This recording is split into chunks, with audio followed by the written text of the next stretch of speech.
The Dallas Cowboys haven't won a Super Bowl since 1995, while 18 different NFL franchises have hoisted the Lombardi Trophy in that span, including teams that didn't even exist when the Cowboys last won it all. Once football royalty, their crown has gathered nearly 3 decades of dust. So why does Jerry Jones still label them contenders year after year? Why does the media continue treating them like an elite franchise? Well, today we're exposing the uncomfortable truth about America's team, examining their playoff failures, questionable decisions, and the reality behind the glittering facade that has masked 28 years of disappointment. The dynasty that was, how the Cowboys became America's team. What if I told you the Dallas Cowboys weren't always a disappointment in January? For younger NFL fans, that might be hard to believe. But long before they became synonymous with playoff collapses, the Cowboys were the NFL's gold standard, a dynasty that dominated the early 1990s and earned their moniker of being America's team through sheer excellence. The foundation of this empire began in 1989 when Arkansas businessman Jerry Jones purchased the franchise for $150 million. Jones immediately sent shockwaves through the football world by firing Tom Landry, the only head coach in Cowboys history, and replacing him with Jimmy Johnson, his former Arkansas teammate, who had 0 NFL coaching experience. Dallas fans were livid, with backlash both immediate and intense. While the city mourned Landry's unceremonious exit, Jones and Johnson quietly executed one of the most brilliant rebuilding strategies in sports history, the Herschel Walker trade. The deal sent the star running back to Minnesota and brought 5 players and 8 draft picks to Dallas. It was so one-sided that NFL teams subsequently changed trade rules to prevent anything like it from happening again. Those picks became the building blocks of greatness, allowing Dallas to construct a roster featuring Emmitt Smith, who would become the franchise's all-time leading rusher. Johnson's coaching philosophy centered on an aggressive defense paired with an explosive offense. At the heart of this juggernaut were the triplets: quarterback Troy Aikman, running back Emmitt Smith, and wide receiver Michael Irvin, who formed one of the most formidable offensive units in NFL history. The dynasty announced itself at Super Bowl 27 with a 52-17 demolition of the Buffalo Bills, forcing a record 9 turnovers. They repeated as champions the following year, defeating those same Bills 30-13. Winning is a habit, and we had that habit during those years, Emmitt Smith explained. Their 3rd championship in 4 years came against the Pittsburgh Steelers. We were not just a team. We were a family, Michael Irvin once said, highlighting the brotherhood that powered their success. This unity cemented their legacy as the team of the decade, a stark contrast to the playoff frustrations that would eventually become the franchise's new identity. America's heartbreak, a pattern of playoff collapses. Those championship days feel like ancient history to a generation of Cowboys fans who've only known playoff agony. Since hoisting the Lombardi Trophy in 1996, Dallas has mastered a cruel formula. Win enough to create hope, then lose in ways so devastating they almost feel scripted. The team that once couldn't lose in January now can't seem to win when it matters most.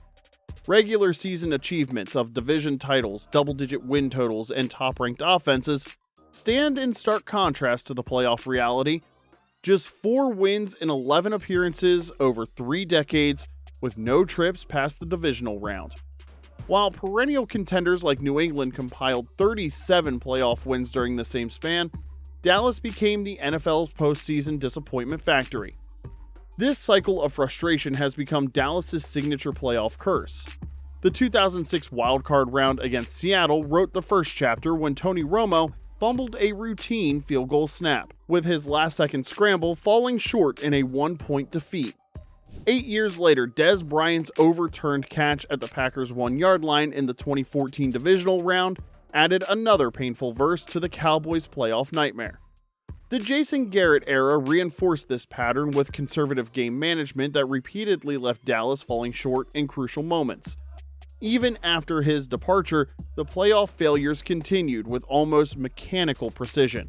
The 2021 season delivered another signature Cowboys collapse when Dak Prescott's ill-advised quarterback draw with no timeouts left the clock expiring before a final play could materialize. The 2023 playoffs brought the pattern full circle.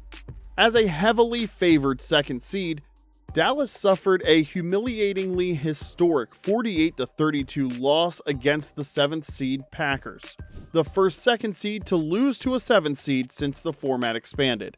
Through 3 decades, the formula remains distressingly consistent. Early mistakes that create deficits, questionable coaching at pivotal moments, and an inability to handle playoff pressure despite regular season dominance. What was once shocking has become expected. A playoff clock perpetually striking midnight on Dallas's championship dreams, leaving Cowboys fans to wonder if they're trapped in an endless cycle of postseason heartbreak. The missing pieces: Dallas's free agency failures. Behind every playoff collapse lies an equally costly failure that happens months before kickoff.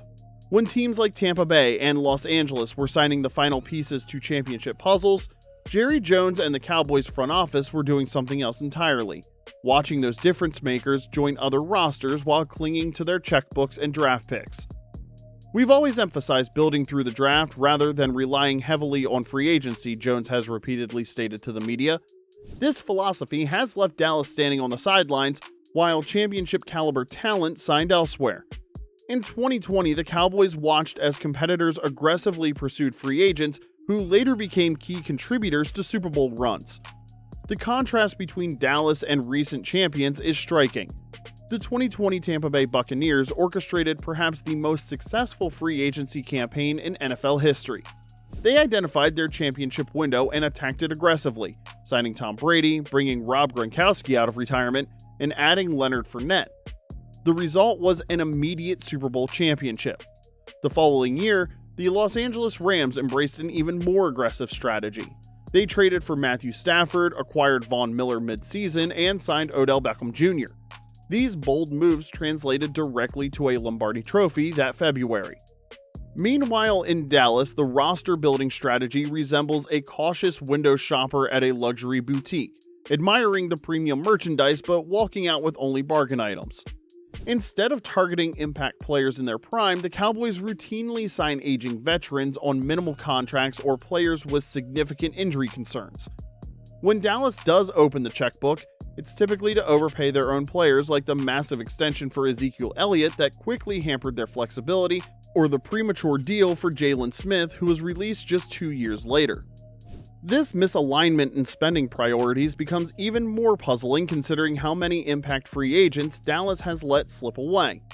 The pattern reveals a troubling truth. While franchises like the Buccaneers, Rams, and Eagles aggressively pursue championships, Jones appears content with a team that generates headlines, fills AT&T Stadium, and sells merchandise, rather than one making the financial commitments necessary to win championships.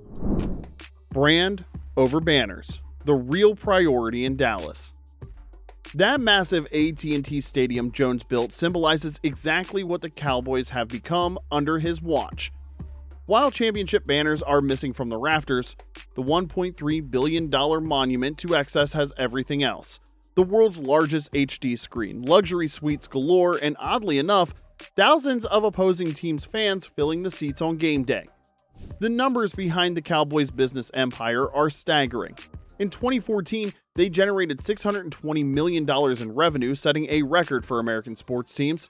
This financial success has transformed a franchise purchased for $150 million in 1989 into a $9 billion behemoth today, the most valuable franchise in all of sports on the planet.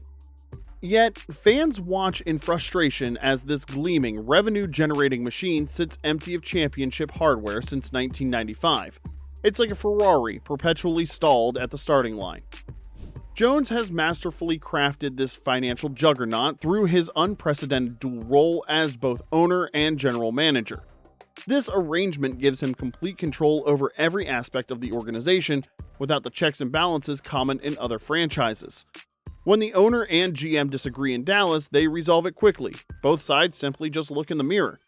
His media savvy remains a key ingredient in the Cowboys' continued relevance.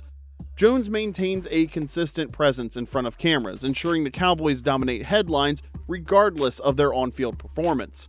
The proof? Well, count how often Dallas appears in prime time despite their playoff struggles. Network executives know what Jones understood long ago. Love them or hate them, people watch the Cowboys. The team's marketing machine extends far beyond television appearances. Their merchandise sales thrive despite decades of postseason disappointment. If you walk through any airport in America, you'll spot Cowboys gear worn by fans who may have never set foot in Texas. This nationwide fan base allows the team to maintain its America's Team moniker while the trophy case gathers dust.